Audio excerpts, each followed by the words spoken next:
ഗുരവേ ഗൗരചന്ദ്രായ രാധികായ തദാലയ കൃഷ്ണായ കൃഷ്ണഭക്തായ തദ്ഭക്തായ നമോ നമ. ഹരേ കൃഷ്ണ കൃഷ്ണ കൃഷ്ണ ഹരേ ഹരേ, ഹരേ രാം രാം രാം ഹരേ ഹരേ, ഹരേ കൃഷ്ണ. ഭഗവാന്റെ കൃപ കൊണ്ട് നമ്മൾ സ്കന്ധം 1 അധ്യായം 10 ചർച്ച ചെയ്യുന്നത്. കഴിഞ്ഞ ആഴ്ചയിൽ നമ്മൾ 10ാമത്തെ അധ്യായം ആരംഭിച്ചു. ഈ ഒരു അധ്യായം ഭഗവാൻ കൃഷ്ണൻ ദ്വാരകയിലേക്ക് തിരിച്ചു പോകുന്ന ഒരു രംഗം പറയുന്ന ഒരു അധ്യായമാണ്.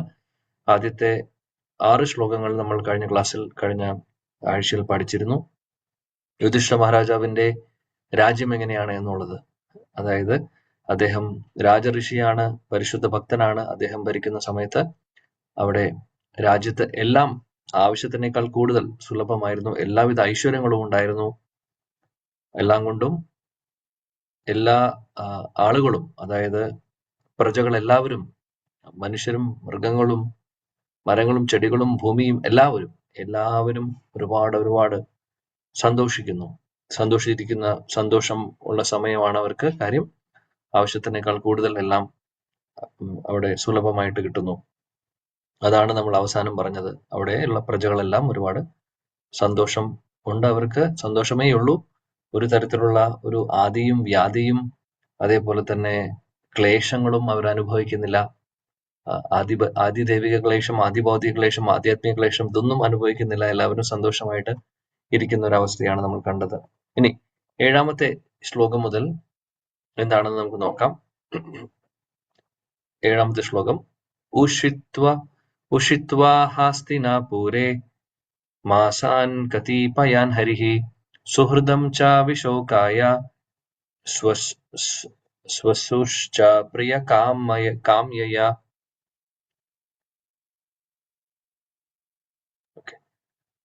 ശ്ലോകം വായിച്ചോളൂ. ഹരേ കൃഷ്ണ. ഓം നമോ ഭഗവതേ വാസുദേവായ. ഉഷിത്വാ-ഹസ്തിനാപുരേ മാസാൻ കതിപയാൻ ഹരിഃ സുഹൃതാം ച വിശോകായ സോശുഷ പ്രിയകാമയാം. വിവർത്തനം. ശ്രീഹരി ശ്രീകൃഷ്ണ ഭഗവാൻ അദ്ദേഹത്തിന്റെ ബന്ധുക്കളെ സാന്ത്വനിപ്പിക്കാനും സ്വസഹോദരിയായ സുഭദ്രയെ സന്തോഷിപ്പിക്കുവാനായി മാസങ്ങൾ കൂടി ഹസ്തിനപുരിയിൽ താമസിച്ചു. ഹരേ കൃഷ്ണ പ്രഭുജി.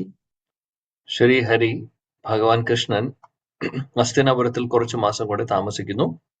അവിടെയുള്ള ബന്ധുജനങ്ങളെല്ലാം സമാധാനിപ്പിക്കാനും അവരുടെ സന്തോഷത്തിനും വേണ്ടി ഭഗവാൻ ഇതേപോലെ ദ്വാരകയിലേക്ക് മടങ്ങാൻ വേണ്ടി കുറേയായി ശ്രമിക്കുന്നു. പലതവണയായിട്ട് ശ്രമിക്കുന്നതാണ്. എന്നാൽ എല്ലാ സമയവും ഭക്തർ വന്ന് പറയുമ്പോൾ അദ്ദേഹത്തിന്റെ പ്ലാൻ മാറ്റുന്നു. എന്നാൽ ഇപ്പോഴും കാണാം നമുക്ക്, ഭീഷ്മപിതാമഹന്റെ വിയോഗത്തിന് ശേഷം അദ്ദേഹം കുറച്ചു മാസങ്ങൾ കൂടെ താമസിക്കുന്നു. സുഭദ്രാദേവിയെയും മറ്റുള്ള ബന്ധുജനങ്ങളെയും ഒക്കെ സമാധാനിപ്പിക്കാൻ വേണ്ടി കൂടെ നിൽക്കുന്നു. ശ്രീല പ്രഭുപാദ് ഭാവാർത്ഥത്തിൽ മനോഹരമായി പറയുന്നു, ഭഗവാൻ എപ്പോഴും ആഗ്രഹിക്കുന്നത് അദ്ദേഹത്തിന്റെ ഭക്തരെ സന്തോഷിപ്പിക്കുക എന്നുള്ളതാണ്. ഭക്തർ ആഗ്രഹിക്കുന്നത് ഭഗവാനെ സന്തോഷിപ്പിക്കുക. സംസിദ്ധിർ ഹരിതോഷണം, അതാണ് ഭക്തരുടെ ലക്ഷ്യം, അല്ലെങ്കിൽ അതായിരിക്കണം ലക്ഷ്യം, ഭഗവാനെ പ്രീതിപ്പെടുത്തുക എന്നുള്ളത്. എന്നാൽ ഭഗവാനാണെങ്കിൽ നേരെ തിരിച്ചാണ്, കോമ്പറ്റീഷനാണ് ഭഗവാനും ഭക്തരും തമ്മിൽ. ഭക്തർ ഭഗവാനെ സന്തോഷിപ്പിക്കാൻ നോക്കുന്നു, ഭഗവാനാണെങ്കിൽ ഭക്തരെ സന്തോഷിപ്പിക്കാൻ നോക്കുന്നു. അതാണ്. അപ്പോൾ ഇവിടെ നമുക്ക് കാണും സുഭദ്രാദേവിയും മറ്റുള്ള വേറെ ഹസ്തിനാപുരത്തിലെ വാസികൾ അവരെല്ലാവരെയും സമാധാനിപ്പിക്കാൻ വേണ്ടി. കാര്യം സുഭദ്രാദേവിക്ക് മകൻ നഷ്ടപ്പെട്ടു, അഭിമന്യു നഷ്ടപ്പെട്ടു. അതേപോലെ ഉത്തര ദേവിയുടെ ഭർത്താവാണ് അഭിമന്യു. ഉത്തരയും വിഷമത്തിലാണ്, സുഭദ്ര ദേവിയും വിഷമത്തിലാണ്. എല്ലാവരെയും സമാധാനിപ്പിക്കാനും സാന്ത്വനിപ്പിക്കാനും കുറച്ച് മാസങ്ങൾ കൂടെ അദ്ദേഹം അവിടെ നിൽക്കുന്നു. ഭഗവാന്റെ ഒരു സ്നേഹം നമ്മൾ കാണണം, എപ്പോഴും കാണാം. എല്ലായിടത്തും നമ്മൾ ഇത് കണ്ടുകൊണ്ടിരിക്കുന്നു. അദ്ദേഹത്തിന്റെ ഭക്തർക്ക് വേണ്ടി അദ്ദേഹം എന്തും ചെയ്യാൻ തയ്യാറാണ്.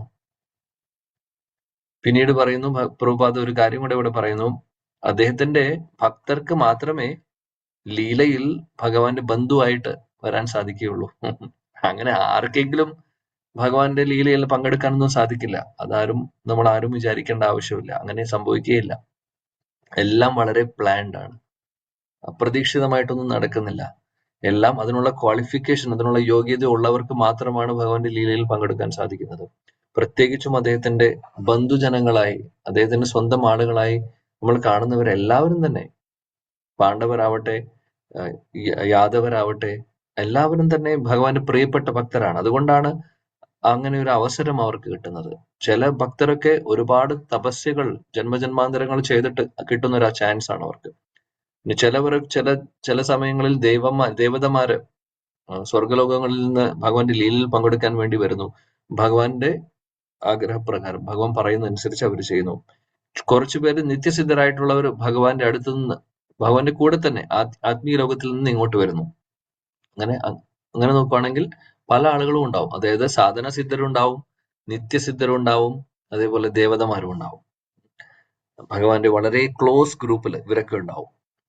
എന്നാൽ അപ്പോൾ അങ്ങനെ ഒരു ക്ലോസ് സർക്കിളിൽ വരണമെങ്കിൽ അതിനുള്ള യോഗ്യത ഉണ്ടാവണം. അതാണ് പറയുന്നത്. പ്രഭുപാദ ഇവിടെ അതിനെക്കുറിച്ച് പറയുന്നു. ഭക്തർക്ക് മാത്രമേ അദ്ദേഹത്തിന്റെ ബന്ധുവായിട്ട്, ലീലയിൽ ബന്ധുവായിട്ട് ഒരു റോള് കിട്ടുന്നത് എന്നുള്ളത്. ശ്ലോകം 8. ആമന്ത്രിയാച്ഛാഭ്യയാനുജ്ഞാത പരിഷ്വജ്യാഭിവാദ്യം തം ആരുരോഹാരതം കൈശ്ചിത് പരിക്ഷ്വതോ വിവാദിതഃ.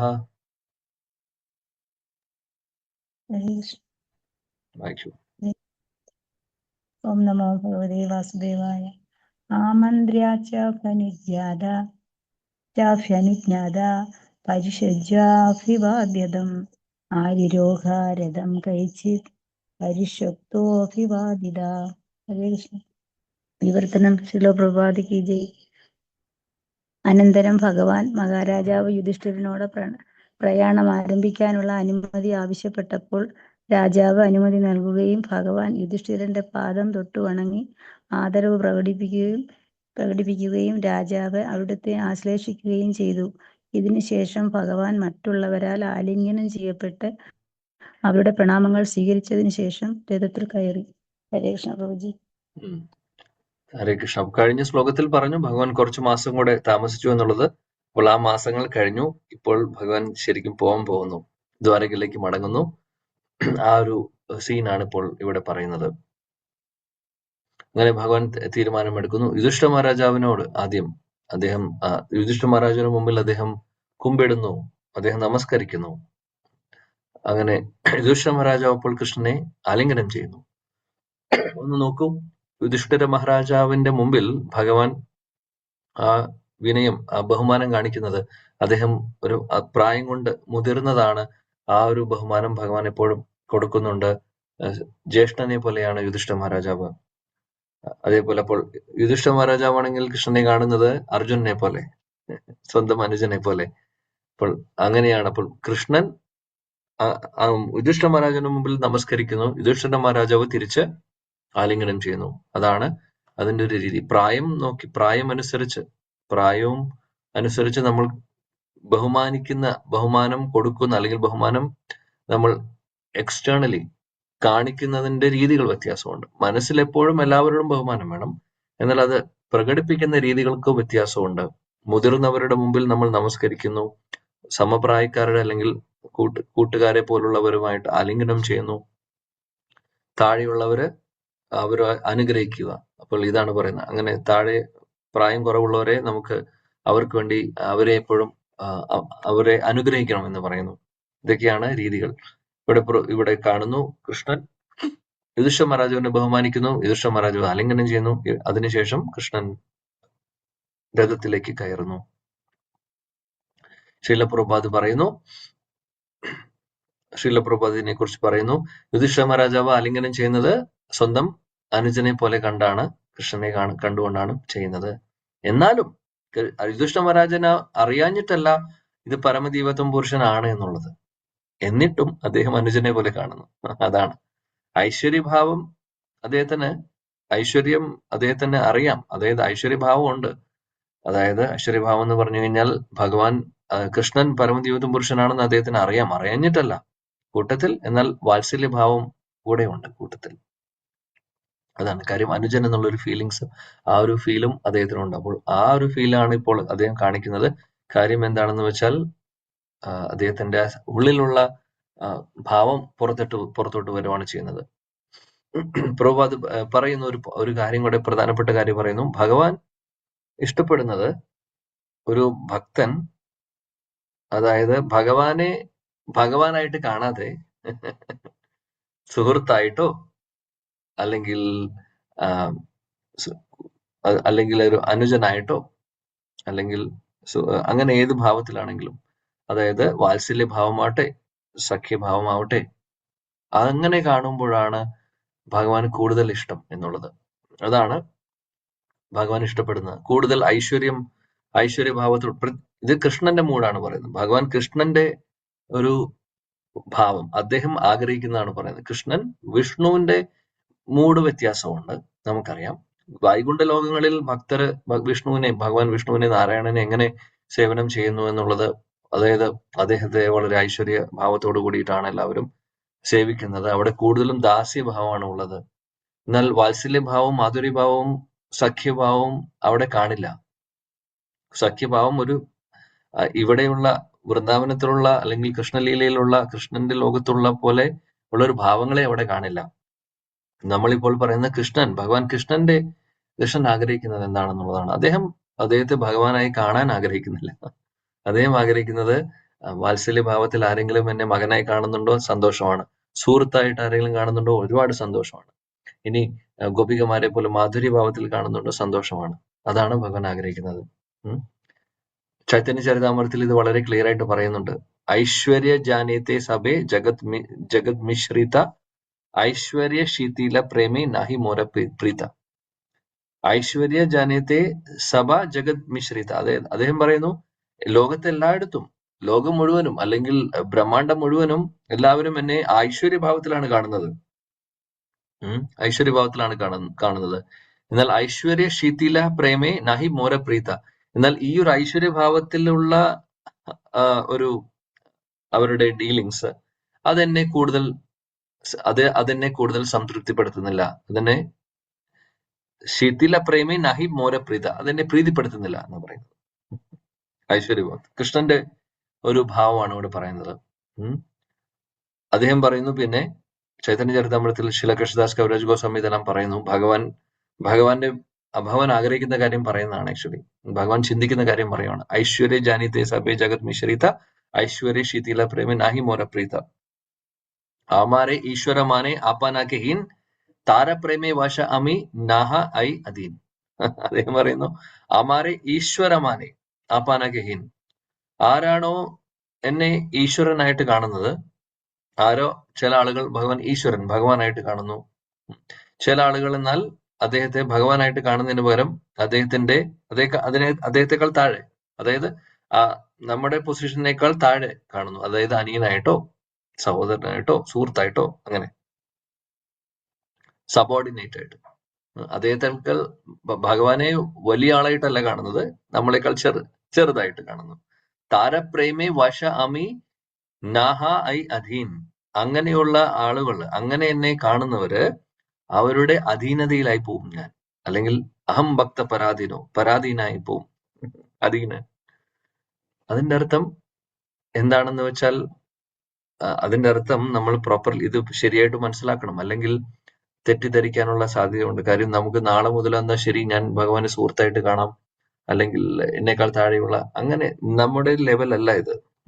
നമ്മളിത് ഇമിറ്റേറ്റ് ചെയ്യാൻ പറ്റുന്നതല്ല. വൃന്ദാവനത്തിലെ ബ്രജവാസികളുടെ ഭാവത്തെ കുറിച്ചാണ് പറയുന്നത്. അവിടെ ഭഗവാൻ പറയുന്നു, ഈശ്വരനായിട്ട് എന്നെ കാണുന്നവര് ഭഗവാനായിട്ട് കാണുന്നത് എനിക്ക് ഇഷ്ടമല്ല, ചെറുതായിട്ട് കാണുന്നതാണ് ഇഷ്ടം. അവനേക്കാൾ ചെറുതായിട്ട് കാണുന്നു. കൃഷ്ണനും കൂട്ടുകാരും തമ്മിലുള്ള ഡീലിങ്സ് എങ്ങനെയാണ്? കൂട്ടുകാർ എപ്പോഴും പറയും, നീ ആരാണെന്ന് എന്റെ വിചാരം എന്നാ ചോദിക്കുക. നീ വിചാരിക്കുന്നത് നിന്റെ അച്ഛന് 9 ലക്ഷം പശുക്കളാണെങ്കിൽ ഞങ്ങൾക്ക് 10 ലക്ഷം പശുക്കളുണ്ട്. അവര് പറയും, എന്താണ് നിനക്ക് കൂടുതലുള്ള? ഒന്നുമില്ല. അങ്ങനെയാണ് അവര് പറയുന്നത്. അത് ഭഗവാൻ കൃഷ്ണനാണെങ്കിൽ അത് ഇഷ്ടപ്പെടുന്നു. എന്നാൽ ഭഗവാൻ പറയുന്ന അങ്ങനെയുള്ള പ്രേമം ആണ് എന്നെ വശീകരിക്കുന്നത്. ഭഗവാൻ അതിൽ വീണുപോകും. വാത്സല്യഭാവത്തിൽ യശോദറാണി കൃഷ്ണനെ സ്നേഹിക്കുന്നതിൽ ഭഗവാൻ വീണുപോകുന്നു. അവിടെ ഒന്നുമില്ല. അവിടെ കൃഷ്ണന് ഒരു എന്താ പറയാ, അദ്ദേഹത്തിന്റെ ഐശ്വര്യമോ പ്രൗഢിയോ ഒന്നുമില്ല. അദ്ദേഹം യശോദറാണി കയറ് കൊണ്ടുവരുമ്പോൾ കെട്ടുന്നു, കയറുകൊണ്ട് കെട്ടുന്നു, കരയുന്നു, എന്തൊക്കെ ചെയ്യുന്നു. അതാണ് സ്നേഹം. അതാണ് ഭഗവാൻ ആഗ്രഹിക്കുന്നത്. മോരപുത്ര മോര സഖ മോര പ്രാണപതി ഏയ് ഭാവേ ഏയ് മോരെ കരേ ശുദ്ധ ഭക്തി അപ്പനാക്കെ ബടമാൻ അമാർ സമഹീൻ സെയ് ഭാവേ ഹായ് അമി താഹരാധി. ചൈതന്യ ചരിതം ഇതെല്ലാം ഒരു സെക്ഷനിൽ വരുന്നതാണ്. 4-ാമത്തെ അധ്യായം ചൈതന്യ ചരിതാമൃതത്തിൽ പറയുന്നതാണ് ഇതെല്ലാം. മോരപുത്ര, ആരാണോ എന്നെ പുത്രനായി കാണുന്നത്. മോരസഖ, ആരാണോ എന്നെ സുഹൃത്തായി കാണുന്നത്. മോര പ്രാണപതി, ആരാണോ എന്നെ കാമുകനായിട്ട് പ്രാണനാഥനായിട്ട് കാണുന്നത്. ഈ ഭാവേ ഈ മോരെ കരേ ശുദ്ധ ഭക്തി, ഈ ഭാവത്തിൽ ആരാണോ എന്നെ സ്നേഹിക്കുന്നത്. ആപ്പനാക്കെ ബാടമാനെ, എന്നേക്കാളും അവൻ, അതായത് നമ്മളെക്കാളും ചെറുതായിട്ട് കാണുന്നത്.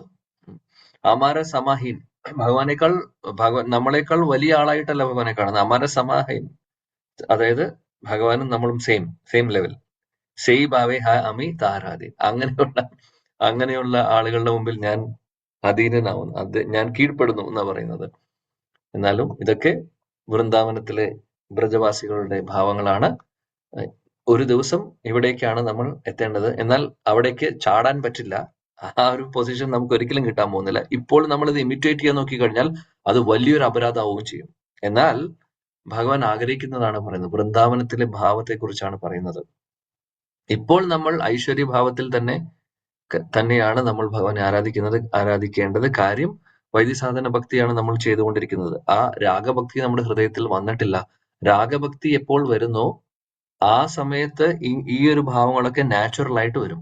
ഇത് സ്വാഭാവികമായിട്ട് വരേണ്ട കാര്യങ്ങളാണ്, ആർട്ടിഫിഷ്യലി നമ്മൾ ചെയ്യേണ്ട കാര്യങ്ങളല്ല. അപ്പോൾ ഇതെല്ലാം പറയുന്നുണ്ട്. അതിന്റെ അർത്ഥം നാളെ മുതല് കൃഷ്ണനെ ഡാന്ന് വിളിക്കുന്നു, പോടാന്ന് വിളിക്കുന്നു, ഈ പരിപാടി അതെല്ലാം ഉദ്ദേശിക്കുന്നത്. അങ്ങനെ ചെയ്തു കഴിഞ്ഞാൽ അത് അപരാധമായി മാറുന്നു. നമ്മളിപ്പോൾ ചെയ്യുന്ന പോലെ തന്നെ ആ ഒരു ബഹുമാനത്തോടു കൂടി തന്നെയാണ് ഭഗവാനോടുള്ള ആരാധന ഇപ്പോൾ ചെയ്യേണ്ടത്. അതിന് മെച്യൂരിറ്റി ആവുമ്പോൾ ഇതെല്ലാം തനിയെ സ്വാഭാവികമായിട്ട് പുറത്തു വരും. അതിനുവേണ്ടി നമ്മൾ ഒന്നും ചെയ്യേണ്ട ആവശ്യമില്ല, ഒരു കോഴ്സ് പഠിക്കേണ്ട ആവശ്യവും ഇല്ല. എന്നാൽ അത് എപ്പോൾ വരുമെന്ന് ചോദിച്ചാൽ 10 വർഷം കഴിഞ്ഞാൽ വരുമോ, 20 വർഷം കഴിഞ്ഞാൽ വരുമോ, അതോ 50 വർഷം കഴിഞ്ഞാൽ വരുമോ, അതോ അടുത്ത വർഷം വരുമോ? എപ്പോൾ വേണമെങ്കിൽ വരാം. ഇതെല്ലാം ഭഗവാന്റെ കൃപ പോലെ ഇരിക്കും. നമ്മുടെ പ്രയത്നം മാത്രം കൊണ്ട് നടക്കില്ല ഒന്നും. ഭഗവാന്റെ അഹൈത്തുകമായിട്ടുള്ള കൃപയോട് കൂടിയിട്ടാണ്, കൃപയുണ്ടാവുമ്പോഴാണ് ഇതെല്ലാം തനിയെ വരുന്നത്. തനിയെ ഇതെല്ലാം പ്രകടമാവും ഗുരുവിന്റെയും ഭഗവാന്റെയും മഹാകൃപ കൊണ്ട്. അതിനുവേണ്ടി നമുക്ക് പ്രാർത്ഥിക്കാം. നമ്മൾ ചെയ്യേണ്ട കാര്യങ്ങൾ ആത്മാർത്ഥതയോടുകൂടി ചെയ്യാം. ബാക്കി ഭഗവാന്റെ കയ്യിലാണുള്ളത്. എന്താണ് സംഭവിക്കുന്നത്, എപ്പോഴാണ് സംഭവിക്കാൻ പോകുന്നതൊക്കെ അദ്ദേഹത്തിന് അറിയുള്ളൂ. എന്നാൽ നമ്മൾ അതിനു വേണ്ടിയിട്ടുള്ള ഒരു പ്രയത്നം നമ്മുടെ ഭാഗത്തുനിന്ന് വേണം. ബാക്കി കാരുണ്യം അദ്ദേഹത്തിന്റെ കയ്യിലാണ്. അതിന് നമ്മൾക്ക് ഒരു റോളും ഇല്ല. ശ്ലോകം 9-10. സുഭദ്രാ ദ്രൗപദി കുന്തി വിരാട തനയാ തഥാ ഗാന്ധാരീ ധൃതരാഷ്ട്രശ്ച യുയുത്സുർ ഗൗതമോ യമോ വൃകോദരശ്ച ധൗമ്യശ്ച സ്ത്രിയോ മത്സ്യാ സുതാദയഃ ന സേഹിരേ വിമൂഹ്യന്തോ വിരഹം ശാർംഗധന്വനഃ. ഹരേ കൃഷ്ണ. പ്രഭുജി വായിക്കട്ടെ പ്രഭു. വായിക്കൂ. ഓം നമോ ഭഗവതേ വാസുദേവായ. സുഭദ്രാ ദ്രൗപദി കുന്തി വിരാട തനയാ തഥാ ഗാന്ധാരി ധൃതരാഷ്ട്രശ്ച യുയുത്സർ ഗൗതമോ യമൗ മൃഗോദരശ്ച ധൗമശ്ച സ്ത്രീയോ മത്സ്യസുതാദയാ ന സേഹിരേ വിമുഹ്യന്തോ വിരഹം ശാർംഗധന്വനാഃ.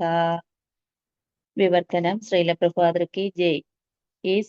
ആ സമയം സുഭദ്ര, ദ്രൗപദി, കുന്തി, ഉത്തര, ഗാന്ധാരി, ധൃതരാഷ്ട്ര, യുയുത്സു, കൃപാചാര്യർ, നകുലൻ, സഹദേവൻ, ഭീമസേനൻ, ധൗമ്യൻ, സത്യവതി എന്നിവരെല്ലാം ഏറെക്കുറെ മോഹാലസ്യപ്പെട്ടു. എന്തെന്നാൽ ശ്രീകൃഷ്ണ ഭഗവാന്റെ വേർപാട് അവർക്ക് സഹിക്കുവാൻ അസാധ്യമായിരുന്നു. ഹരേ കൃഷ്ണ പ്രഭുജി. ഹരേ കൃഷ്ണ. സുഭദ്ര ദേവി, ദ്രൗപദി ദേവി, കുന്തി ദേവി, ഉത്തര ദേവി, ഗാന്ധാരി, ധൃതരാഷ്ട്ര, ബാക്കി പേരുകളൊക്കെ പറയുന്നു. കൃപാചാര്യ, യുജുസ്, നകുല, സഹദേവ, ഭീമസേനൻ, ധൗമ്യ, സത്യവതി, ഇവരെല്ലാവരും തന്നെ മോഹത്സ്യപ്പെട്ടു വീഴുകയാണ് ചെയ്യുന്നത്. കാര്യം ഭഗവാനെ പിരിയുന്നത് ഓർത്തുകൊണ്ട്, ഭഗവാൻ ഒരുപാട് മാസങ്ങളായിട്ട് കൂടെയുണ്ട്, കൃഷ്ണൻ കൂടെയുണ്ട്. അദ്ദേഹത്തെ പിരിയുമ്പോൾ അവരെല്ലാവരും മോഹാത്സ്യപ്പെട്ടു വീഴുന്നു. സഹിക്കാൻ സാധിക്കുന്നില്ല ആ വിരഹം. ശ്രീല പ്രഭുപാദി ഭാവാർത്ഥത്തിൽ പറയുന്നു,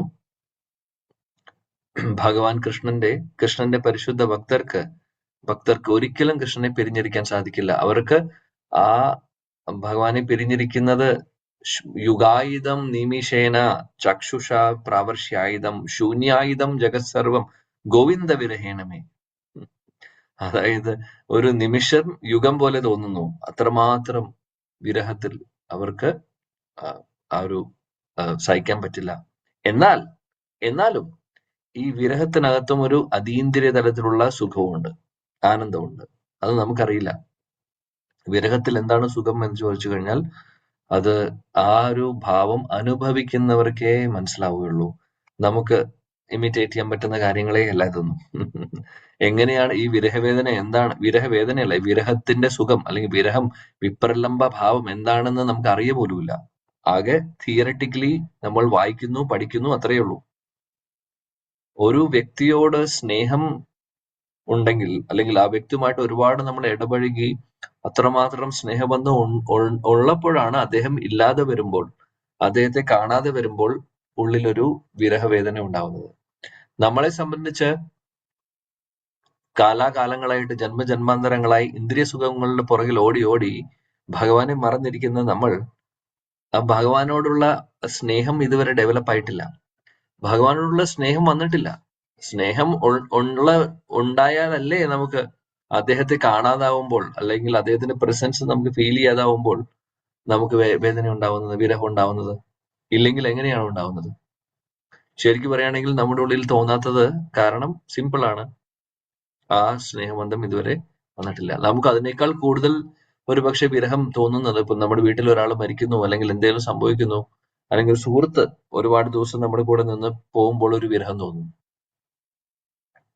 ആ സുഹൃത്തിനോട് തോന്നുന്നുണ്ട്.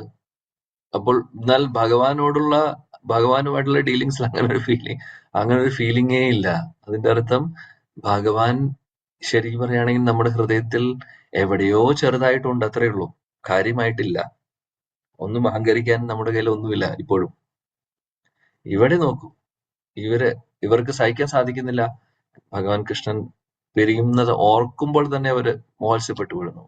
സ്ത്രീ പുരുഷന്മാരെല്ലാവരും ഒരേപോലെ, ജൂനിയർ സീനിയർ എല്ലാവരും ഉണ്ട് ഇതില്. നകുലൻ സഹദേവനൊക്കെ ജൂനിയർ ആണ്. പിന്നെ സ്ത്രീകളുണ്ട്, കുന്തി ദേവി, സുഭദ്ര ദേവി, ഉത്തരാദേവി, ഗാന്ധാരി, ധൃതരാഷ്ട്ര എല്ലാവരും. ഈവൻ ധൃതരാഷ്ട്രർക്ക് പോലും കൃഷ്ണനെ പിരിയുമ്പോൾ വിഷമം തോന്നുന്നു. കാര്യം ഇപ്പോൾ ധൃതരാഷ്ട്ര ഇവരുടെ കൂടെയാണ് നിൽക്കുന്നത്. അദ്ദേഹത്തിന്റെ മനസ്സൊന്ന് മാറി തുടങ്ങുന്ന സമയമാണ്. എല്ലാവർക്കും ആ വിരഹം ഉണ്ട്.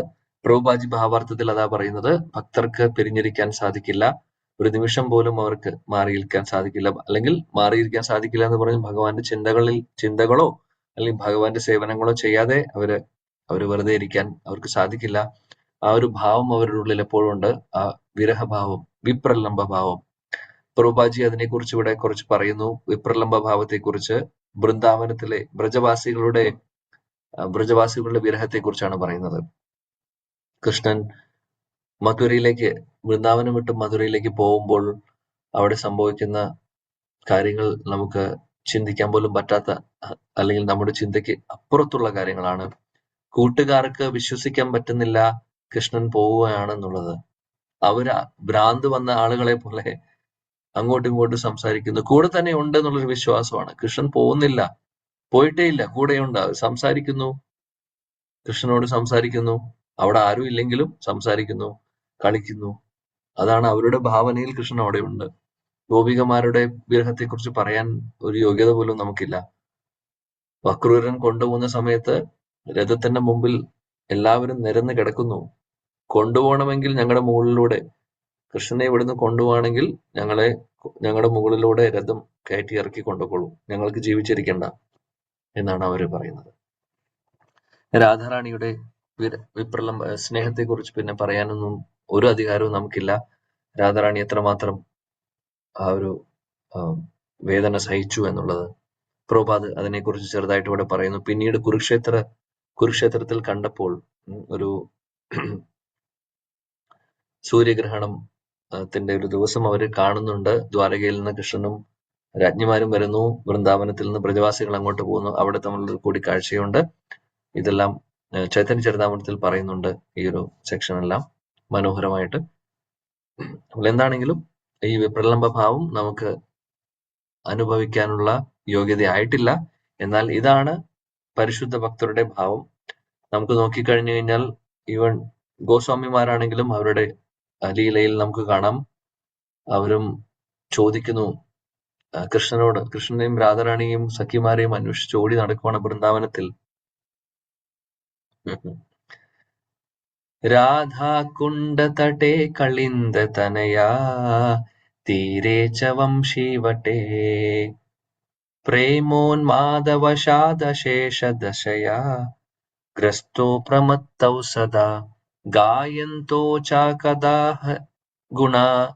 കദാ ഹരേർഗുണവരം ഭാവാഭിബോധോ മുദാ വന്ദേ രൂപ സനാതനൗ രഘുയുഗൗ ശ്രീജീവഗോപാലകൗ.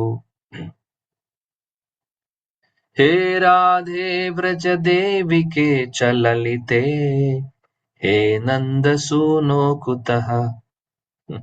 അങ്ങനെയാണ് ഗോസ്വാമിമാരുടെ അവസ്ഥ. ഗോസ്വാമിമാര് വൃന്ദാവനത്തിൽ ഉടനീളം ഓടി നടന്നു ചോദിക്കുന്നു, എവിടെയാണ് ഓ രാധേ, ഓ ദേവി, ഓ ലളിതേ, ഓ വിശാഖേ, ഓ നന്ദസൂനു, ഓ കൃഷ്ണ എവിടെയാണ്?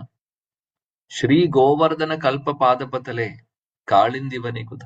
ശ്രീ ഗോവർദ്ധന തീരത്താണ്, ഗോവർദ്ധനം പർവ്വതത്തിനടുത്തുണ്ടോ അതോ കാളിന്തി അല്ലെങ്കിൽ യമുനാ തീരത്താണോ നിങ്ങളുള്ളത്? എവിടെയാണെന്ന് മനസ്സിലാവുന്നില്ല. ഘോഷന്താവിധി സർവതോ വ്രജപുരേ കേദേ മഹാവിഹ്വലോ വന്ദേ രൂപ സനാതനം രഘുയുഗോ ശ്രീജീവഗോപാലം. അവർ കരഞ്ഞുകൊണ്ട്, ഉറക്കെ കരഞ്ഞുകൊണ്ടാണ്. മഹാവിഹ്വലോ, അവരുടെ കരച്ചിൽ എന്ന് പറഞ്ഞു കഴിഞ്ഞാൽ ഇങ്ങനെ പൊട്ടി കരഞ്ഞുകൊണ്ടിരിക്കുകയാണ്. ഉറക്കെ വിളിച്ചുകൊണ്ടിരിക്കുന്നു അവരുടെ പേരെല്ലാം. എവിടെയാണെന്ന് ചോദിക്കുന്നു. അതാണ് ഗോസ്വാമിമാരുടെ അവസ്ഥ. ഇതെല്ലാം വിപ്രലംബ ഭാവമാണ്. ഇതൊന്നും എന്താണെന്ന് പോലും നമുക്കറിയില്ല. അറ്റ്ലീസ്റ്റ് തിയറിറ്റിക്കലി മനസ്സിലാക്കി വെക്കുക. ഒരു ദിവസം എന്തെങ്കിലും ഭഗവാന്റെ കൃപയുണ്ടാവുമ്പോൾ, രാധാറാണിയുടെ കൃപയുണ്ടാവുമ്പോൾ, ഗുരുവിന്റെ കൃപയുണ്ടാവുമ്പോൾ ഇതെല്ലാം അനുഭവിക്കാനുള്ള അല്ലെങ്കിൽ മനസ്സിലാക്കാനുള്ള ഒരു ഭാഗ്യം ഉണ്ടാവട്ടെ എല്ലാവർക്കും. പ്രഭുപാദ് അതിനെക്കുറിച്ച് പറയുന്നുണ്ട്. ഈ ഒരു വിപ്രലംബ ഭാവത്തെക്കുറിച്ചും വൃന്ദാവനത്തിലെ ബ്രജവാസികളുടെ ഒരു ഭാവത്തെക്കുറിച്ചും പറയുന്നു. ഓക്കെ, ശ്ലോകം 11-12. ഒരു കാര്യം കൂടി ഉണ്ട്. വിപ്രലംബ ഭാവത്തിൽ പറയുമ്പോൾ എക്സ്റ്റേണലി നോക്കുമ്പോൾ ഒരു വിരഹമാണ്, എന്നാൽ ഉള്ളിൽ നോക്കുമ്പോൾ അവിടെ വിരഹമല്ല, അവിടെ സംഭോഗമാണ്. കാര്യം എപ്പോഴും വിരഹത്തിൽ ഉണ്ടാവുന്ന ഒരു അതീന്ദ്രിയമായിട്ടുള്ള ആനന്ദം സംഭോഗത്തിലില്ല. സംഭോഗം എന്ന് പറഞ്ഞാൽ കൂടി വരുമ്പോൾ, ചേർന്നിരിക്കുമ്പോൾ ഇല്ല. അതാണ് കാര്യം. ആ ഒരു പിരിഞ്ഞിരിക്കുമ്പോൾ ഉണ്ടാവുന്ന സ്നേഹം, അത് ആ ഒരു സ്നേഹത്തിന്റെ അളവും ആ ഒരു ഭാവവും നമുക്ക് ചിന്തയുടെ അപ്പുറത്താണ്. അതുകൊണ്ട് അതിലും ആ വിരഹത്തിലും വിപ്രലംബ ഭാവത്തിലും അതീന്ദ്രിയമായിട്ടുള്ള അതി ഉത്തമമായ അല്ലെങ്കിൽ അതിമനോഹരമായിട്ടുള്ള ഒരു ഭാവമാണത്, ഒരു ആനന്ദമാണുള്ളത്. 11-12. സത്സംഗാൻ മുക്ത ദുഃസംഗോ ഹാതും നോത്സാഹത്തെ ബുധഃ കീർത്യമാനാം യശോ യസ്യ സകൃത് ആകർണ്യരോചനം തസ്മിൻ യസ്താധിയാ പാർഥാഃ സഹേരൻ വിരഹം കഥം ദർശനാ സ്പർശ സംലാപ ശയനാസന ഭോജനൈ. ഹരേ കൃഷ്ണ. വായിക്കട്ടെ പ്രഭു. ഹരേ കൃഷ്ണ പ്രഭു, ഞാൻ വായിച്ചോട്ടെ. ഹരേ കൃഷ്ണ. ഓം നമോ ഭഗവതേ വാസുദേവായ. സത്സംഗാമുക്തദുത്സംഗോ ഹാതും നോ സഹദേ ബുധഃ കീർത്യമാനം യശോ യസ്യ സകൃതാ കർണ്യരോചനം തസ്മിൻ ന്യസ്തദിയ പാർത്ത സഖേരൻ വിരഹം കഥം ദർശന സ്പർശ സംലാപ ശയനാസനഭോജനൈഃ. കൃഷ്ണ. വിവർത്തനം. ശ്രീല പ്രഭുപാദർ കി ജയ്. ശുദ്ധ ഭക്തരുടെ സംസർഗത്തിൽ പരമപുരുഷനായ ഭഗവാനെ മനസ്സിലാക്കുകയും ദുഷിച്ച ഭൗതിക സംസർഗത്തിൽ നിന്നും സ്വതന്ത്രനാവുകയും ചെയ്ത ഒരു ബുദ്ധിശാലിയായ വ്യക്തിക്ക് ഒരിക്കൽ മാത്രം കേട്ടതാണെങ്കിൽ തന്നെയും ഭഗവത് മഹാത്മ്യങ്ങളെ കുറിച്ച് ശ്രവിക്കുന്നത് ഒരിക്കലും ഒഴിവാക്കാനാവില്ല. പിന്നെ എങ്ങനെയാണ് ഭഗവാനെ മുഖാമുഖം ദർശിക്കുകയും സ്പർശിക്കുകയും അവിടുന്നുമായി സംവദിക്കുകയും അവിടുത്തോടൊപ്പം ഉറങ്ങുകയും ഇരിക്കുകയും ഭുജിക്കുകയും ചെയ്ത് വ്യക്തിരൂപത്തിലുള്ള ഭഗവാനുമായി ഉറ്റബന്ധം സ്ഥാപിച്ച പാണ്ഡവർക്ക് അദ്ദേഹത്തിന്റെ വേർപാട് സഹിക്കുവാൻ കഴിയുന്നത്? ഹരേ കൃഷ്ണ പ്രഭു. ഹരേ കൃഷ്ണ. കൃഷ്ണ ഇവിടെ പറയുന്നു, സാധാരണ ഒരാൾക്ക്, അതായത് അനാവശ്യമായിട്ടുള്ള സംഘത്തിൽ നിന്ന് മുക്തരായിട്ടുള്ളവര്, അസത്സംഗത്തിൽ നിന്ന് മുക്തരായിട്ടുള്ളവര്, അല്ലെങ്കിൽ അസത്സംഗത്തിൽ പോവാത്ത ആളുകള്, ബുദ്ധിയുള്ള കുറച്ച് ആളുകൾക്ക്, അവർക്ക് ഭഗവാനെ കുറിച്ച് ഒരിക്കൽ മാത്രം കേട്ടാൽ പോലും, ഒരിക്കലേ കേട്ടിട്ടുള്ളൂ എന്ന് വെക്കുക, എന്നാൽ പോലും ആ ഭഗവാന്റെ മഹാത്മ്യത്തെ കുറിച്ച് കേൾക്കാനുള്ള ആഗ്രഹം, അല്ലെങ്കിൽ അവർക്ക് അത് ഉപേക്ഷിക്കാനോ അല്ലെങ്കിൽ ഇനിയും കേൾക്കാനുള്ള ആഗ്രഹം ഇങ്ങനെ വന്നുകൊണ്ടിരിക്കും. അത് ഉപേക്ഷിക്കാനോ അല്ലെങ്കിൽ അതിനെ മറക്കുവാനോ സാധിക്കില്ല. ഒരു പ്രാവശ്യം കേട്ടാൽ തന്നെ അത്രമാത്രം ആകർഷണമാണ് ഭഗവാനെ കുറിച്ച് കേൾക്കുന്നുള്ളൂ, ഭഗവാനെ നേരിട്ട് കാണുന്നില്ല. കേൾക്കുമ്പോൾ തന്നെ ആകർഷണം തോന്നുന്നു, അതും ഒരു പ്രാവശ്യം കേട്ടാൽ പോലും. എന്നാൽ പാണ്ഡവരുടെ കാര്യം ഒന്ന് നോക്കൂ എന്നാണ് ഇവിടെ ശ്ലോകത്തിൽ പറയുന്നത്. പാണ്ഡവരാണെങ്കിൽ കേൾക്കുക മാത്രമല്ല, കാണുക മാത്രമല്ല, കൂടെ കൃഷ്ണന്റെ കൂടെ വളരെ അടുത്ത് പെരുമാറുന്നു, സുഹൃത്തായിട്ട് കാണുന്നു, തൊടുന്നു, സംസാരിക്കുന്നു, ഒരുമിച്ച് ഉറങ്ങുന്നു, ഒരുമിച്ചിരിക്കുന്നു, ഒരുമിച്ചിരുന്ന് കഴിക്കുന്നു, അങ്ങോട്ടും ഇങ്ങോട്ടും പരിഹാസ്യ രീതിയിലെല്ലാം സംസാരിക്കുന്നു. ഇങ്ങനെയുള്ള പാണ്ഡവർക്ക് എങ്ങനെ ഇത് സഹിക്കാൻ സാധിക്കും എന്നാണ് ചോദിക്കുന്നത്. ഭഗവാനെ പിരിഞ്ഞിരിക്കാൻ അവർക്ക് എങ്ങനെ സാധിക്കും എന്നുള്ളതാണ് ശ്ലോകത്തിൽ പറയുന്നത്. മനോഹരമായിട്ടുള്ള ശ്ലോകം. പാണ്ഡവരുമായിട്ട് ഭഗവാന്റെ ഒരു റിലേഷനെ കുറിച്ച് പറയാനില്ല. എല്ലാ രീതിയിലും ഭഗവാൻ പാണ്ഡവരെ സേവനം ചെയ്തിട്ടുണ്ട്. സാരഥ്യ, പാർഷദ, സേവന, സഖ്യ, ദൗത്യ, വീരാസനാനുഗമന, ധ്യാന, പ്രണാമം, സ്നിഗ്ധേഷു പാണ്ഡുഷു ജഗത് പ്രണീതം ച വിഷ്ണുർ ഭക്തിം കരോതി ച പതിശ്ചരണാരവിന്ദ്. ഇത് അടുത്ത അധ്യായത്തിൽ വരുന്ന ഒരു ശ്ലോകമാണ്, 16ാമത്തെ അധ്യായത്തിൽ വരുന്ന ശ്ലോകമാണ്. അവിടെ പറയുന്നു, അദ്ദേഹത്തിന്റെ സാരഥിയെ, അർജുന്റെ സാരഥിയായിട്ട് അദ്ദേഹം പ്രവർത്തിച്ചിട്ടുണ്ട്, പാർഷദനായിട്ട്, സുഹൃത്തായിട്ട് സേവനം ചെയ്തിട്ടുണ്ട്. അതായത് കൃഷ്ണൻ എല്ലാവിധ സേവനങ്ങളും അവർക്ക് വേണ്ടി ചെയ്തു കൊടുക്കുമായിരുന്നു. എന്തിനു പറയണം, യുദ്ധം നടക്കുന്ന സമയത്ത് കുതിരകൾക്ക് വെള്ളം കൊടുക്കുന്നു, കുതിരകളെ മസാജ് ചെയ്യുന്നു, കുതിരകൾ ക്ഷീണിക്കുന്ന സമയത്ത് അർജുനന്റെ കുതിരകളെ, അങ്ങനെ ഒരുപാട് കാര്യങ്ങൾ ചെയ്തിട്ടുണ്ട്, സേവനങ്ങൾ ചെയ്തു കൊടുത്തിട്ടുണ്ട്. സഖ്യ, സുഹൃത്ത് ബന്ധം നമ്മൾ കാണാം. അതേപോലെ തന്നെ ദൗത്യ എന്ന് പറഞ്ഞു കഴിഞ്ഞാൽ ഒരു ദൂതനായിട്ട് അദ്ദേഹം പോയിട്ടുണ്ട്. പാണ്ഡവരുടെ ദൂതനായിട്ട് കൗരവപക്ഷത്തിൽ പോയി സംസാരിക്കാനൊക്കെ പോയിട്ടുണ്ട്. ഇതെങ്ങനെയും സോൾവ് ചെയ്യാനൊക്കെ അദ്ദേഹം ശ്രമിച്ചിട്ടുണ്ട്. അപ്പോൾ ദൗത്യ, അദ്ദേഹം ദൂതനായി പോയി. അതേപോലെ വീരാസന എന്ന് പറഞ്ഞു കഴിഞ്ഞാൽ വാച്ച്മാൻ, രാത്രി ഉറങ്ങാതെ കാവല് നിൽക്കുന്നു, വാച്ച്മാനായിട്ട്. എന്താണ് പറയേണ്ടതെന്ന് അറിയില്ല. അതാണ് ഭഗവാൻ പല രീതികളിലും, അല്ലെങ്കിൽ എല്ലാ രീതികളിലും പാണ്ഡവരെ സേവിച്ചിട്ടുണ്ട്. അങ്ങനെയുള്ള പാണ്ഡവർക്ക് കൃഷ്ണനെ എങ്ങനെ പിരിഞ്ഞിരിക്കാൻ സാധിക്കും എന്നുള്ളതാണ് ചോദ്യം. അതേപോലെ ഭഗവാൻ കൃഷ്ണൻ എങ്ങനെ ഇവരെ പിരിയാൻ പറ്റും? രണ്ടു കൂട്ടർക്കും അങ്ങോട്ടും ഇങ്ങോട്ടും പറ്റാത്ത അവസ്ഥയാണ്. എന്നാൽ ഇവിടെ പറയുന്നത് പാണ്ഡവരുടെ വിരഹത്തെ കുറിച്ചാണ്. എന്നാൽ കൃഷ്ണന്റെ ഉള്ളിലും ഒരുപാട് വിഷമമുണ്ട് പാണ്ഡവരെ പിരിയാൻ, തീർച്ചയായിട്ടും. എന്നാലും അദ്ദേഹത്തിന് അറിയാം, ഇനി ദ്വാരകയിൽ പോയി അവിടെ കാത്തിരിക്കുന്നുണ്ട് കുറെ പേര്. അവർ ഒരുപാടായി കാത്തിരിക്കുന്നു. യുഗായുധം നിമിഷേന ചക്ഷുഷ പ്രാവർഷ്യായുധം പറഞ്ഞുകൊണ്ട് അവരും ഇരിക്കുന്നുണ്ട്. അവർക്കും ദർശനം കൊടുക്കണം, അവരുടെ കൂടെയും ഇനിയിരിക്കണം. അപ്പോൾ എല്ലാം കൊണ്ട് ഭഗവാൻ എല്ലാവരെയും ഒരേപോലെ സാറ്റിസ്ഫൈ ചെയ്യാൻ നോക്കുന്നു. അപ്പോൾ അദ്ദേഹത്തിന് പോയേ പറ്റൂ. എന്നാലും അദ്ദേഹത്തിന്റെ ഉള്ളിലും ഈ ഒരു സ്നേഹവും ഒരു വിഷമവും ഉണ്ട് പാണ്ഡവരെ പിരിയുമ്പോൾ. പ്രഭുപാദജി ഭാവാർത്ഥത്തിൽ പറയുന്നു, ഒരു ജീവാത്മാവിന്റെ പൊസിഷൻ എന്ന് പറഞ്ഞു കഴിഞ്ഞാൽ ഭഗവാനെ സേവിക്കുക എന്നുള്ളതാണ്. എല്ലാ രീതിയിലും, അതായത് ഇന്ദ്രിയങ്ങളെല്ലാം ഉപയോഗിച്ച് ഭഗവാനെ സേവിക്കുക. അതാണ്, ഭഗവാനെയാണ് സേവിക്കേണ്ടത്, അല്ലാതെ മായയല്ല സേവിക്കേണ്ടത്. നമ്മൾ ഇപ്പോൾ ചെയ്തുകൊണ്ടിരിക്കുന്നത്, അല്ലെങ്കിൽ കാലാകാലങ്ങളായിട്ട് നമ്മൾ ചെയ്തുകൊണ്ടിരുന്നത്, ജന്മജന്മാന്തരങ്ങളായി ചെയ്തുകൊണ്ടിരുന്നത് മായയെ നമ്മൾ സേവനം ചെയ്തുകൊണ്ടിരിക്കുകയായിരുന്നു. എന്നാൽ ഭഗവാനെ സേവിക്കാൻ നമ്മൾ മറന്നു.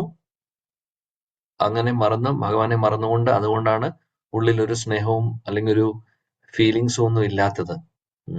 മായയെ സേവനം ചെയ്ത് എന്താണ്, നമുക്ക് ഇവിടെ ഭൗതിക ലോകത്തിലെ എന്തെങ്കിലും നമുക്ക് നഷ്ടമാവുമ്പോൾ അപ്പോൾ വിരഹവും കരച്ചിലും പരാതിയും പ്രശ്നങ്ങളൊക്കെ വരും. ഭഗവാനെ പിരിഞ്ഞിരിക്കുന്നതിൽ, ഭഗവാനെ മറന്നിരിക്കുന്നതിൽ ആർക്കും ഒരു ടെൻഷൻ ഇല്ല, ഒരു വിഷമവും ഇല്ല. എത്ര ജന്മജന്മാന്തരങ്ങളായി മറന്നിരിക്കുന്നു, ആർക്കെങ്കിലും എന്തെങ്കിലും തോന്നുന്നുണ്ടോ? എന്നാൽ നമുക്ക് എന്തെങ്കിലും നഷ്ടപ്പെട്ടു, ഒന്നും വേണ്ട, ഈ മൊബൈല് കാണുന്നില്ല 10 മിനിറ്റ് നേരത്തേക്ക് എന്ന് പറഞ്ഞാൽ തന്നെ ടെൻഷനായി. ആ മൊബൈലിനോടുള്ള വിരഹം, പറയാനുണ്ടോ? എന്റെ മൊബൈൽ കാണാനില്ല, അരമണിക്കൂറായിട്ട് തപ്പൊന്നും കിട്ടുന്നില്ല, വല്ലാത്തൊരു വിരഹവേദനയാണ്. ഇതാണ് നമ്മുടെ അവസ്ഥ. ഇതാണ് നമ്മുടെ അവസ്ഥ. എന്നിട്ടാണ് നമ്മൾ അഹങ്കരിക്കുന്നത്, ഞാൻ ഒരു ഭക്തനാണ് എന്ന് പറയുന്നത്. എന്നാൽ ഭഗവാനോട് നമുക്ക് എന്തെങ്കിലും ഫീലിങ്സ് ഉണ്ടോ? അഹങ്കരിക്കാൻ മാത്രമുണ്ട്. അതാണ് നമ്മുടെ അവസ്ഥ. അപ്പോൾ ഒരുപാട് ദൂരം പോകാനുണ്ട് നമുക്ക്. ഭഗവാന്റെ മഹാകൃപ, ഗുരുവിന്റെ മഹാകൃപ ആവശ്യമുണ്ട്. ഇത് പറഞ്ഞാൽ മാത്രം പോരാ, ഇതെല്ലാം ഉള്ളിൽ നിന്ന് തോന്നണമെങ്കിൽ ആ ഒരു ലെവലിലേക്ക് നമ്മൾ എത്തണം.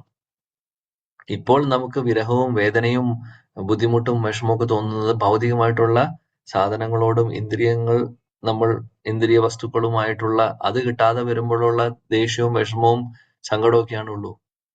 ഭഗവാനെ പിരിഞ്ഞിരിക്കും, ഞാൻ ഭഗവാന്റെ അംശമാണ്, ഞാൻ ചെയ്യേണ്ടത് ഭഗവാനെ സേവിക്കുക എന്നുള്ളതാണ് ഞാൻ ചെയ്യേണ്ട കാര്യം, അതാണ് എന്റെ ഉത്തരവാദിത്വം, അല്ലെങ്കിൽ എന്റെ ധർമ്മം അതാണ് എന്നുള്ളത് പറയുന്നു തിയറി നമ്മൾ, പക്ഷെ അത് ഉള്ളുകൊണ്ട് നമ്മൾ എക്സ്പീരിയൻസ് ചെയ്യുന്നില്ല എന്ന് മാത്രം. അതാണ് അവസ്ഥ. എന്നാൽ പരിശുദ്ധ ഭക്തരുടെ അവസ്ഥ അങ്ങനെയല്ല. അവർക്ക് ഭഗവാൻ അല്ലാതെ ഒന്നും അറിയില്ല, ഭഗവാനെ മാത്രമേ, അതായത് അവരുടെ എല്ലാം ഭഗവാനാണ്, അവരുടെ പ്രയോറിറ്റി ഭഗവാനാണ്. അല്ലാതെ നമ്മളെ പോലെ ഹൃദയത്തിനകത്ത് 1000 കാര്യങ്ങളിലെ ഒന്നല്ല ഭഗവാൻ. അവരുടെ ഹൃദയത്തിൽ ഭഗവാൻ മാത്രമേ ഉള്ളൂ. നമ്മൾ എവിടെയാണെന്ന് 1000 സംഭവങ്ങൾ നമ്മുടെ ഹൃദയത്തിനകത്തുണ്ട്. അതിനകത്ത് എവിടെയാണെന്ന് തപ്പിപ്പിടി ലെൻസ് വെച്ച് നോക്കിയാലും കാണാൻ പറ്റില്ല ഭഗവാൻ. അതാണ് അവസ്ഥ.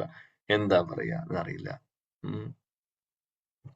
പ്രഭുപാദജി ഭാവാർത്ഥത്തിൽ പറയുന്നു, ഭക്തരുടെ മനസ്സ് എപ്പോഴും അങ്ങനെയാണ്. അവർക്ക് ഭഗവാനുമായിട്ടുള്ള എപ്പോഴും ചേർന്ന് നിൽക്കണമെന്നുള്ള ആഗ്രഹം മാത്രമേ ഉള്ളൂ. അവരുടെ കോൺഷ്യസ്നെസ് തന്നെ, അവരുടെ അവബോധം തന്നെ അങ്ങനെയാണ് എപ്പോഴും എന്നുള്ളത്. പിന്നീട് ഇവിടെ പ്രഭുപാദ് പറയുന്നു, ഇതെങ്ങനെ നമുക്ക് ഭൗതിക ലോകത്തിലെ ഈ ക്ലേശങ്ങളിൽ നിന്നും ഈ ബന്ധനങ്ങളിൽ നിന്നും നമുക്ക് മുക്തരാവാൻ സാധിക്കുന്നു? ഭഗവാന്റെ പരിശുദ്ധ ഭക്തരുടെ സംഘത്തിലൂടെ മാത്രമാണ് എന്നാണ് പറയുന്നത്. ഇത് പലപ്പോഴും ഈ ഒരു തത്വം നമ്മൾ കണ്ടിട്ടുണ്ട്, കേട്ടിട്ടുണ്ട്, പറഞ്ഞിട്ടുണ്ട്, പ്രഭുപാദ് പറയുന്നു റിപ്പീറ്റഡ്ലി. പക്ഷെ ഇതാണ് അതിന് സത്യം. പരിശുദ്ധ ഭക്തരുടെ സംഘത്തിലൂടെ, പരിശുദ്ധ ഭക്തരുടെ അനുഗ്രഹത്തോടു കൂടി, അവരുടെ മഹാകൃപ കൊണ്ട് ആണ് നമുക്ക് ഈ ഭൗതികമായിട്ടുള്ള അറ്റാച്ച്മെന്റ്സ് എല്ലാം നമ്മുടെ ഉള്ളിൽ നിന്ന് പോകുന്നത്. ഇല്ലെങ്കിൽ ഇതൊന്നും പോവില്ല. അത് എങ്ങനെ പോകുന്നു? പരിശുദ്ധ ഭക്തരിൽ നിന്ന് ഹരികഥ കേട്ടുകൊണ്ട്, ഹരികഥ കേട്ട്, കൃഷ്ണനെ കുറിച്ച് കേട്ടു, ഭഗവാനെ കുറിച്ച് കേട്ടു, ഭാഗവതം കേട്ടുകൊണ്ട്, ശ്രവണത്തിലൂടെ പരിശുദ്ധ ഭക്തരിൽ നിന്ന് ശ്രവിച്ച് നമുക്ക് ഭഗവാനോടുള്ള ആസക്തി വരും, ആ ഒരു അറ്റാച്ച്മെന്റ് വരും. പിന്നെ ഈ പറഞ്ഞ പോലെ ഫീലിങ്സ് എല്ലാം നമുക്ക് വന്നു തുടങ്ങും. അതാണ് ഇതിനുള്ള ഒരു മാർഗം. കൂടുതൽ നാമം ജപിക്കുക, കൂടുതൽ കേൾക്കുക, നാമം ജപിക്കുക, കേൾക്കുക, നാമം ജപിക്കുക. ഇതാണ് ചെയ്യേണ്ടത്. ഇവിടെ പറയുന്നു പ്രഭുപാദ് പിന്നീട് ഭഗവാനെ കുറിച്ച് പറയുന്നു. ഭഗവാൻ എല്ലാവർക്കും മുക്താത്മാക്കളെ പോലും ആകർഷിപ്പിക്കുന്ന വ്യക്തിയാണ് എന്നുള്ളത്. നമ്മളെ ആകർഷിപ്പിക്കുന്നില്ല കാര്യം, ആകർഷിപ്പിക്കുന്നുണ്ട്. പക്ഷേ നമുക്കത് ഫീൽ ചെയ്യാത്തതിന്റെ പ്രശ്നം നേരത്തെ പറഞ്ഞ പോലെ ഒരുപാട് അനർത്ഥങ്ങളും ഒരുപാട് കൽമഷങ്ങളും ഒരുപാട് മോശമായിട്ടുള്ള കാര്യങ്ങളും മൂടിയിരിക്കുന്നു. നമ്മുടെ കൃഷ്ണപ്രേമത്തെ മൂടി വെച്ചിരിക്കുകയാണ്. അതെല്ലാം ചേതോദർപ്പണ മാർജനം നടന്നുകൊണ്ടിരിക്കുന്നുള്ളൂ. അതുകൊണ്ടാണ് ആ ഒരു ഫീലിങ്സ് വരാത്തത്. എന്നാൽ മുക്താത്മാക്കളെ പോലും ആകർഷിപ്പിക്കുന്നു ഭഗവാൻ. ആത്മാരാമശ്ച മുനയോ നിർഗ്രന്ഥ അപി ഉരുക്രമേ കുർവന്തി അഹൈതുകിം ഭക്തി ഇത്തം ഭൂത ഗുണോഹരി. ആത്മാരാമൻ എന്ന് പറഞ്ഞു കഴിഞ്ഞാൽ മുക്താത്മാക്കൾ, പരിശുദ്ധ ഭക്തർ, അവരെ പോലും ആകർഷിപ്പിക്കുന്നു. എല്ലാവരെയും ആകർഷിപ്പിക്കുന്നു. ഭഗവാന്റെ ലീലകൾ, ഭഗവാന്റെ നാമരൂപ ഗുണലീലകൾ എല്ലാ തലത്തിലുള്ള ആളുകളെയും ആകർഷിപ്പിക്കുന്നുണ്ട്. ഒന്നുമില്ലാത്ത, അതായത് സാധാരണ നമുക്കും ഒരു ആകർഷണം തോന്നുന്നു. ഇനി അതല്ലാതെയും ചില ആളുകൾക്ക് ചിലപ്പോൾ കീർത്തനം കേൾക്കുമ്പോൾ ഒരു ആകർഷണം തോന്നും. ഭക്തിയിൽ വരാത്തവർക്ക് പോലും കീർത്തനം നല്ല ട്യൂണോടുകൂടി നല്ല ഭംഗിയായിട്ട് ആലപിക്കുന്നുണ്ടെങ്കിൽ അതിനോടൊരു ആകർഷണം തോന്നുന്നു. അപ്പൊ എങ്ങനെയെങ്കിലും ആളുകൾക്ക് ആകർഷണം തോന്നും. ഭഗവാന്റെ ഒരു ക്വാളിറ്റിയാണത്.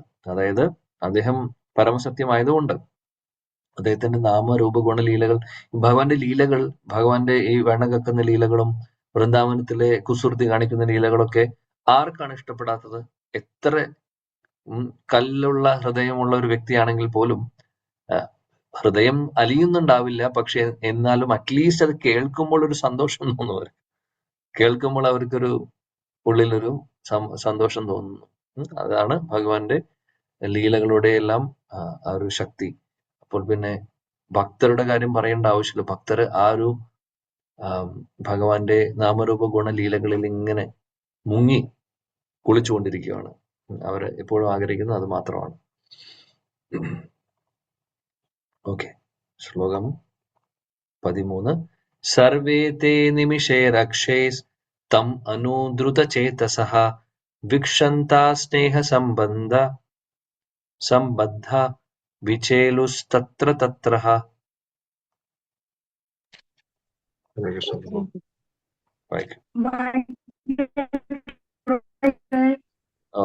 ഗണപതി പ്രഭു വായിക്കും. ഹരേ കൃഷ്ണ ഹരേ കൃഷ്ണ. നമോ ഭഗവതേ വാസുദേവായ. ഹരേ കൃഷ്ണ. സർവേ തേ അനിമിഷൈഷൈ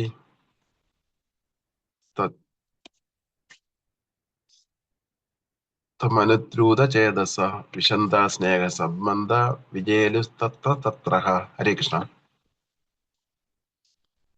വിവർത്തനം. ആകർഷണമാകുന്ന പാനയിൽ ഭഗവാനു വേണ്ടി അവരുടെ എല്ലാം ഹൃദയമുരുകുന്നുണ്ടായിരുന്നു. അവർ ഇമചിത്മാതെ അവിടുന്ന് വീക്ഷിക്കുകയും സംഭ്രാന്തരായി അങ്ങോട്ടും ഇങ്ങോട്ടും ചലിക്കുകയും ചെയ്തു. ഹരേ കൃഷ്ണ. ഹരേ കൃഷ്ണ. Thank you. അവരുടെ ഹൃദയം, അതായത് പിരിയുമ്പോൾ ഹസ്തിനാപുരവാസികളുടെ ഒരു ഭാവത്തെ കുറിച്ചാണ് ഇവിടെ പറയുന്നത്. അവർക്ക് തീരെ സഹിക്കാൻ പറ്റുന്നില്ല. കണ്ണ് ചിമ്മാതെ അവര് ഭഗവാനെ, കൃഷ്ണനെ നോക്കുന്നു. അതേപോലെ വല്ലാത്തൊരു അവസ്ഥയിലാണ് അവര്. എന്താണ് അവരുടെ അവസ്ഥ എന്ന് മനസ്സിലാവുന്നില്ല. ഹൃദയം ഇങ്ങനെ ഉരുകി പോകുന്നത് പോലെയാണ് അവർക്ക് ഫീൽ ചെയ്യുന്നത്. അതാണ് പറയുന്നത്. പ്രഭുപാദ് ഭാവാർത്ഥത്തിൽ പറയുന്നു, കൃഷ്ണൻ എല്ലാവരെയും ആകർഷിപ്പിക്കുന്നു. സർവം ആകർഷയതി ഇതി കൃഷ്ണ. കൃഷ്ണൻ എന്ന് പറഞ്ഞു കഴിഞ്ഞാൽ എല്ലാവരെയും ആകർഷിപ്പിക്കുന്നു. അതാണ് കൃഷ്ണൻ എന്ന് പറയുന്ന, കൃഷ്ണ എന്ന് പറയുന്ന വാക്കിന്റെ അർത്ഥം പോലും. ഒരുപാട് അർത്ഥങ്ങളുണ്ട്. ഒരർത്ഥം ഈ പറഞ്ഞ പോലെ എല്ലാവരെയും ആകർഷിപ്പിക്കുന്നു എന്നുള്ളതാണ് ഒരർത്ഥം. രണ്ടാമത്തെ അർത്ഥം ശ്യാമ നിറത്തിലുള്ളത്, ശ്യാമനിറം, ശ്യാമ സുന്ദർ അല്ലെ, അത് ആ ഒരു നിറത്തെയും കൃഷ്ണ എന്നുള്ള പേരുണ്ട്. അതേപോലെ വേറെ കൃഷ്ണൻ എന്ന് പറയുന്ന വാക്കിന് വേറെ അർത്ഥം എന്താണെന്ന് വെച്ചാൽ, ഇപ്പോൾ ശ്യാമനിറം, 2 എല്ലാവരെയും ആകർഷിപ്പിക്കുന്നു, 3 കൃഷ് ധാതു. കൃഷ്ണ എന്ന് പറയുന്ന വാക്കിനെ 2ആയിട്ട് നമ്മൾ മുറിച്ചാൽ കൃഷ്ണ. കൃഷ് എന്ന് പറഞ്ഞു കഴിഞ്ഞാൽ ഭഗവാന്റെ ആ ഒരു മഹാത്മ്യം, എന്ന് പറഞ്ഞാൽ ഭഗവാന്റെ മാധുര്യം. അത് ആചാര്യന്മാര് പറയുന്നതാണ്. കൃഷ് ധാതു, കൃഷ് എന്ന് പറയുന്ന വാക്കിന് അദ്ദേഹത്തിന്റെ ഐശ്വര്യം അല്ലെങ്കിൽ അദ്ദേഹത്തിന്റെ മഹാത്മ്യം, ഗ്രേറ്റ്നെസ്സിനെ കുറിച്ച് പറയുന്നു. എന്ന് പറയുമ്പോൾ അദ്ദേഹത്തിന്റെ മാധുര്യത്തെ കുറിച്ച് പറയും, സ്വീറ്റ്നെസ് പറയും. അതേപോലെ കൃഷ് ധാതു എന്ന് പറഞ്ഞ കൃഷ് എന്ന് പറഞ്ഞു കഴിഞ്ഞാൽ കൃഷി, ഗോ കൃഷി വാണിജ്യം നമുക്കറിയാം, കൃഷി. അപ്പോൾ കൃഷി ചെയ്യുമ്പോൾ എന്താണ് ചെയ്യുന്നത്? കൃഷി എന്ന് പറഞ്ഞാൽ നമ്മൾ എന്തെങ്കിലും ചെടികൾ നടണം, അല്ലെങ്കിൽ എന്തെങ്കിലും കൃഷി ചെയ്യണമെങ്കിൽ ആദ്യം അവിടെ മണ്ണെല്ലാം ഉഴണം. അപ്പോൾ അതാണ് പറയുന്നത്. കല്ലപ്പ ഉപയോഗിച്ച് നമ്മൾ അവിടെ എല്ലാം ശരിയാക്കുന്നു, അല്ലെ? കൈക്കോട്ടും ഇതെല്ലാം ഉപയോഗിച്ച് നമ്മൾ ആ മണ്ണിനെ ശരിയാക്കിയിട്ടാണ് അതിനെ പിന്നീടാണ് ഞാറ് നടുന്നതാണെങ്കിൽ ഞാറ്, അല്ലെങ്കിൽ എന്താണെങ്കിൽ നടുന്നത്. അതേപോലെ കൃഷ് ധാതു എന്ന് പറഞ്ഞു കഴിഞ്ഞാൽ ആ കൃഷ് എന്ന് പറയുന്ന വാക്കിന്റെ അർത്ഥം ഇതാണ്. അതായത് ഭഗവാന്റെ ആ മഹാകൃപയാവുന്ന ആ ഒരു കല്ലപ്പ അല്ലെങ്കിൽ കൈക്കോട്ടോ എന്ത് വേണമെങ്കിലും പറയാം, അത് ഉപയോഗിച്ച് ഭഗവാൻ നമ്മളെ അദ്ദേഹത്തിന്റെ അടുത്തോട്ട്, അല്ലെങ്കിൽ നമ്മുടെ ഹൃദയത്തിലുള്ള അനർത്ഥങ്ങളെല്ലാം മാറ്റിക്കളയാണ് ചെയ്യുന്നത്. അനർത്ഥങ്ങളെ മാറ്റുന്നു. അതാണ് പറയുന്നത്. കൃഷ്ണ, ഭഗവാൻ കൃഷ്ണൻ, മനോഹരമായിട്ടുള്ള പേര്. പ്രഭുപാദ് അതാ പറയുന്നത് ഇവിടെ. പ്രഭുപാദ് പറയുന്നത് എല്ലാവരെയും ആകർഷിപ്പിക്കുന്നു എന്നുള്ള അർത്ഥമാണ് ഇവിടെ പറയുന്നത്. പക്ഷെ നമ്മൾ 3-4 അർത്ഥം പറയുന്നത് ആചാര്യന്മാരുടെ എക്സ്പ്ലനേഷൻ ആണ്. ഇവിടെ പറയുന്നു പ്രഭുപാദ് പിന്നീട് ചെറിയ ഭാവാർത്ഥമാണ്, പക്ഷെ മനോഹരമായിട്ട് അദ്ദേഹം പറയുന്നു ഇവിടെ. ഒരു ജീവാത്മാവ് അല്ലെങ്കിൽ നമ്മളെപ്പോലുള്ള ബദ്ധാത്മാക്കള് നമുക്ക് ആ ഒരു ഭഗവാനുമായിട്ടുള്ള ഒരു ബന്ധത്തെ സ്ഥാപിക്കുക എന്നുള്ളതാണ് ജീവിതത്തിന്റെ ലക്ഷ്യം. എന്നാൽ അതിലോട്ട് ചെറുതായിട്ട് നമുക്ക് മുഴുവനായിട്ടും നമുക്ക് അനുഭവിക്കാനുള്ള ഒരു സമയം അല്ലെങ്കിൽ ഒരു ഭാവം വന്നിട്ടുണ്ടാവില്ല. എന്നാലും കുറച്ച് നമ്മൾ ഇത് മനസ്സിലായി തുടങ്ങുമ്പോൾ നമ്മുടെ അവസ്ഥ, നമ്മളെല്ലാവരുടെ അവസ്ഥ തന്നെ, നമ്മളെല്ലാവരും പൂർണ്ണമായിട്ടും ഭക്തരായി മാറിയിട്ടില്ല. എന്നാൽ ഈ ഒരു മാർഗം സ്വീകരിച്ചവരാണ്, ഈ മാർഗത്തിലൂടെ സഞ്ചരിക്കുന്നവരാണ്. തിയറിറ്റിക്കലി മനസ്സിലാക്കി വെച്ചിട്ടുണ്ട് നമ്മൾ ഭഗവാന്റെ അംശമാണെന്നൊക്കെ. അതാണ്. അപ്പോൾ അങ്ങനെ തുടക്കക്കാർക്ക് പോലും ഒരുപാട് സന്തോഷവും അവർക്ക് പോലും ഭഗവാനോടുള്ള ഒരുപാട് ആകർഷണം തോന്നുന്നു. അതാണ് കാര്യം. അവർക്ക് പോലും ഭഗവാനെ കുറിച്ച് കേൾക്കാതെയോ ഭഗവാന്റെ നാമം ചൊല്ലാതെയോ അവർക്കും ഒരു സന്തോഷം ഉണ്ടാവില്ല.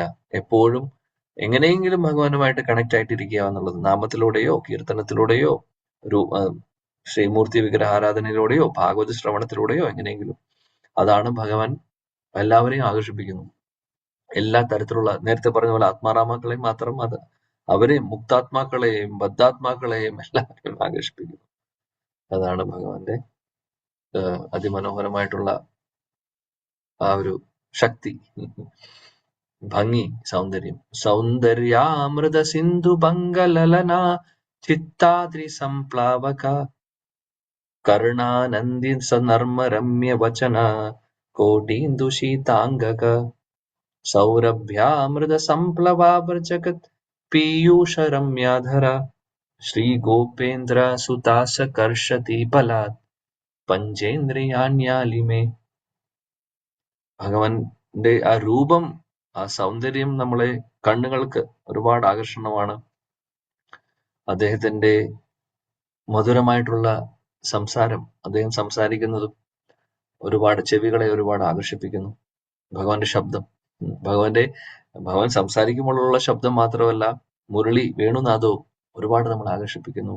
സൗരഭ്യാമൃത, അദ്ദേഹത്തിന്റെ ശരീരത്തിൽ നിന്ന് വരുന്ന സുഗന്ധം ആളുകളെ ആകർഷിപ്പിക്കുന്നു. അതായത് ഓരോ ഇന്ദ്രിയങ്ങളെയും, കണ്ണിനെയും ചെവിയെയും മൂക്കിനെയും, ഓരോ ഇന്ദ്രിയങ്ങളെ, നമ്മുടെ ഓരോ പഞ്ചേന്ദ്രിയങ്ങളെയും ഭഗവാൻ ആകർഷിപ്പിക്കുന്നു. പഞ്ചേന്ദ്രിയാണ്യാലിമേ. അതാണ് ഭക്തരുടെ അവസ്ഥയാണ് പറയുന്നത്, നമ്മുടെ അവസ്ഥയല്ല. പരിശുദ്ധ ഭക്തരുടെ അവസ്ഥയാണ്.